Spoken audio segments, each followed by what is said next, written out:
अस्सलाम वालेकुम dear students. आज के लेक्चर में हम बात करेंगे about characteristics of an ideal operational amplifier. ठीक है, लास्ट लेक्चर में हमने इसका बेसिक इंट्रो देखा था कि ये जो है वो इसकी कैरेक्टरिस्टिक्स कौन कौन सी होती हैं, लेकिन वो होती क्या है, यानी कि उनका मीनिंग क्या है, वो हम आज के लेक्चर में डिस्कस करेंगे। ठीक है, तो जो सबसे पहले हमने जो इसकी कैरेक्टरिस्टिक रीड की थी वो थी हमारे पास आइडियल ऑपरेशनल एम्पलीफायर। तो ये मतलब कि उसकी डेफिनेशन है, उसमें जो पहले हमारे पास जो क्या नाम इसका कैरेक्टरिस्टिक्स थी वो क्या थी, इन्फिनाइट वोल्टेज गेन था। ठीक है, यानी कि हमें जो वोल्टेज गेन मिलता है वो क्या होता है, इन्फिनाइट होता है। कैसे, जहाँ पे देखते हैं the open loop gain of an ideal operational amplifier is donated bye A V. ठीक है, जो ओपन लूप गेन होती है किसी भी आइडियल ऑपरेशनल एम्पलीफायर की, उसको डोनेट हम करते हैं ए वी के साथ, उसको हम डोनेट करते हैं। ठीक है, अब नेक्स्ट देखें यहाँ पे, the value of A V for an ideal operational amplifier is infinity. अब इस ए वी की जो वैल्यू होती है किसी भी आइडियल ऑपरेशनल एम्पलीफायर के लिए, इसकी जो वैल्यू होती है वो क्या होती है, इन्फिनिटी होती है। ठीक है, the ratio of output voltage to difference between inverting and non inverter voltage is called open loop gain. ठीक है, जो ओपन लूप गेन होती है वो क्या होती है, रेशियो होती है हमारे पास आउटपुट वोल्टेज के डिफरेंस के दरमियान, किस किस के दरमियान, आउटपुट वोल्टेज टू डिफरेंस। ठीक है, यानी कि आउटपुट वोल्टेज और डिफरेंस के दरमियान रेशियो होती है, वो डिफरेंस किसके दरमियान होता है, between inverting and non inverting voltage के दरमियान होता है। ठीक है, उसको हम कहते हैं ओपन लूप गेन। तो ये होता है ओपन लूप। ठीक है, यहाँ से जो है वो ये फाइंड कर सकते हैं। उसके बाद जो सेकंड कैरेक्टरिस्टिक्स थी हमारे पास वो थी ये। तो इसमें देखिए क्या, इन्फिनाइट इनपुट रेजिस्टेंस है। यहाँ पे देखिए, the input resistance is the total resistance measured between the two input terminals of operational amplifier. जो टोटल रेजिस्टेंस होती है वो क्या होती है हमारे पास, वो टोटल जो इनपुट रेजिस्टेंस होती है वो क्या होती है, वो टोटल रेजिस्टेंस होती है जो कि हम दो इनपुट टर्मिनल्स के दरमियान किसी भी ऑपरेशनल एम्पलीफायर के उसको मेजर करते हैं। The input resistance of an ideal operational amplifier is infinity. यहाँ पे जो इनपुट रेजिस्टेंस होती है वो भी इन्फिनिटी ही होती है।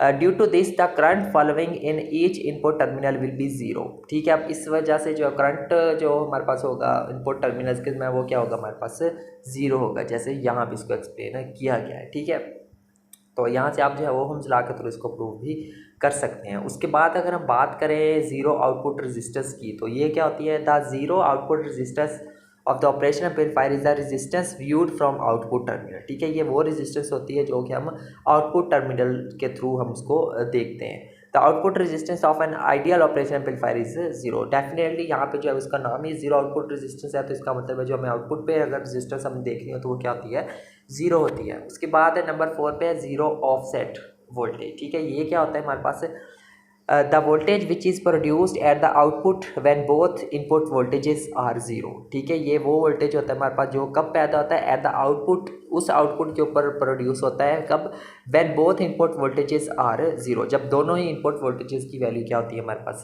जीरो होती है, तो वहाँ पे हमें जीरो ऑफसेट वोल्टेज मिलता है। ठीक है, an ideal operation amplifier output voltage is zero when input voltage is zero. Simple सी बात है। ठीक है, नंबर 5 है हमारे पास बैंडविड्थ इन्फिनाइट। ठीक है, ये क्या होती है, यहाँ पे देखें, the bandwidth of operational amplifier is the range frequencies over which all the signal frequencies are amplified almost equal. ठीक है, क्या होती है bandwidth, the bandwidth of operational amplifier is the range frequencies.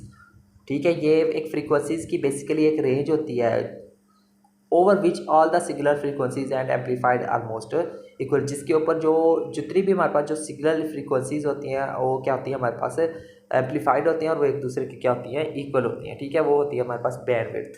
तो यहाँ पे क्या है, the bandwidth of an ideal amplifier is infinite. जो बैंडविड्थ होती है आइडियल एम्पलीफायर की वो भी क्या होती है, इन्फिनाइट होती है। So it can amplify any frequency signal from zero to infinity hertz. Okay, उसके बाद हम बात करते हैं नंबर जो 6 कैरेक्टरिस्टिक्स थी वो थी हमारे पास इन्फिनाइट CMRR। ये क्या होती है, the CMRR is the ability of operational amplifier to reject common mode signal successfully. ये क्या होता है, बेसिकली हमारे पास जो CMRR है ये क्या करती है, ये किसी भी ऑपरेशनल एम्पलीफायर की वो एबिलिटी होती है जिसकी मदद से ये उस कॉमन मोड सिग्नल को रिजेक्ट करता है सक्सेसफुली। इसको हमने फाइंड करना हो तो इसके लिए हमारे पास फार्मूला ये होता है। ठीक है, CMRR का, तो फॉर एन आइडियल ऑपरेशन पर CMRR is infinity, so that AC is equal to zero.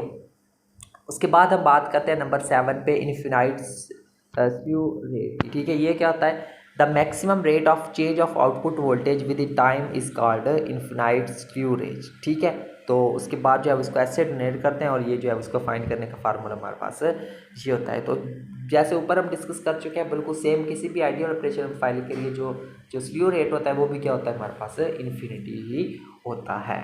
तो ये थी स्टूडेंट्स किसी भी आइडियल ऑपरेशनल एम्पलीफायर की कुछ करैक्टरिस्टिक्स जिनको हमने डीपली डिस्कस किया है 1 बाय 1 करके, ठीक है।